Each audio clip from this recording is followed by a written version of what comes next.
Right counting కేంద్రం నుంచి లతారెడ్డి కూడా జెడ్పీటీసీగా విజయం సాధించిన తర్వాత ప్రస్తుతం ఆమె బయటకు వస్తున్నారు. అక్కడ మన దినేష్ కూడా ప్రస్తుతం లైవ్లో ఉన్నారు. ఆమె కొంత పోలింగ్ కౌంటింగ్ కేంద్రం నుంచి నిబంధనల ప్రకారం బయటకు వచ్చిన తర్వాత మీడియాతో కూడా మాట్లాడబోతున్నారు. సో ఇప్పటికే మనం చూస్తున్నాం ఇటు కడపలో కావచ్చు, పులివెందుల్లో కూడా తెలుగుదేశం పార్టీ సంబరాలు చేసుకుంటున్న పరిస్థితి. సో దాదాపు దశాబ్దాల తర్వాత ప్రస్తుతం మాట్లాడుతున్న నేపథ్యంలో దినేష్ ఏంటి సో ప్రస్తుతం మీడియాతో లతారెడ్డి మాట్లాడబోతున్నారా, ఆమె ఏమంటున్నారు?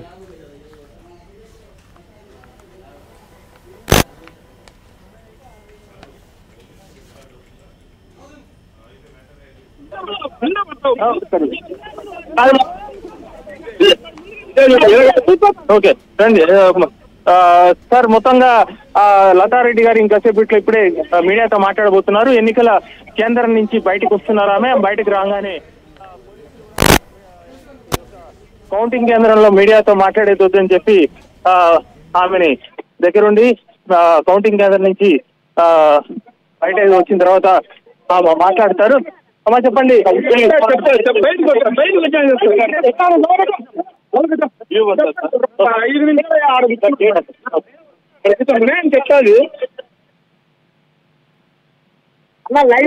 చెప్పాలి లైవ్ అమ్మా లైవ్ కరెక్ట్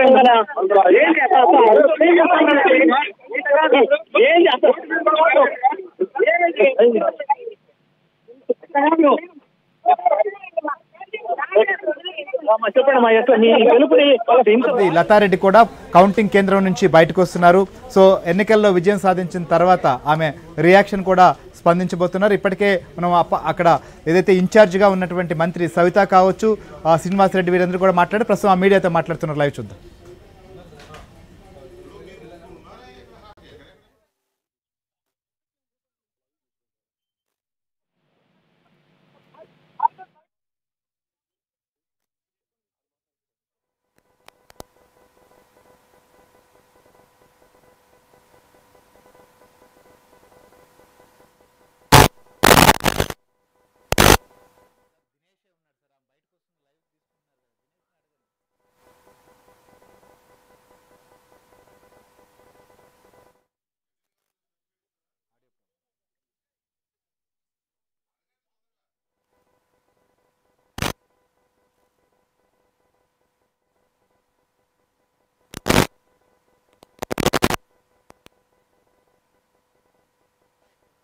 మనం చూస్తున్నాం.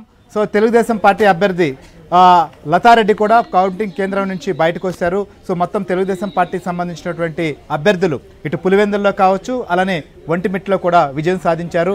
సో పులివెందుల జెడ్పీటీసీ స్థానానికి పోటీ చేసినటువంటి లతారెడ్డి విజయం సాధించారు. అలానే ముద్దు కృష్ణారెడ్డి ఆయన ఒంటిమిట్ట జెడ్పీటీసీ స్థానం నుంచి తెలుగుదేశం పార్టీ అభ్యర్థిగా బరిలోకి దిగి విజయం సాధించినటువంటి పరిస్థితి. సో ఈ రెండు ఉప ఎన్నికలకు సంబంధించినటువంటి విషయం పైన, ఇటు జెడ్పీటీసీ స్థానాలకు సంబంధించిన అంశం పైన మొదటి నుంచి కూడా ఒక ధీమాతో కూటమి రంగంలోకి దిగింది. సో తెలుగుదేశం పార్టీ అభ్యర్థులను ఆయా కూటమి పార్టీలు కూడా బలపరిచాయి. ఈ నేపథ్యంలోనే చాలా కాలం తర్వాత, దాదాపు 3 దశాబ్దాల తర్వాత పులివెందులకు సంబంధించినటువంటి అసెంబ్లీ స్థానంలో జెడ్పీటీసీ స్థానాలను కైవసం చేసుకునే విషయం పైన పకడ్బందీ ప్రణాళికతోనే ముందు నుంచి కూడా ఖచ్చితంగా పోలింగ్ నిర్వహించాలి, ప్రజల నుంచి కూడా ఓట్లు పోసే పరిస్థితి కూడా ఉండాలనేటువంటి అంశం పైన ఒక స్పష్టతతోనే ముందుకు సాగారు. ఇవాళ చూసాం తెలుగుదేశం పార్టీ నాయకుల వైపు నుంచి వస్తున్నటువంటి స్పందన కూడా.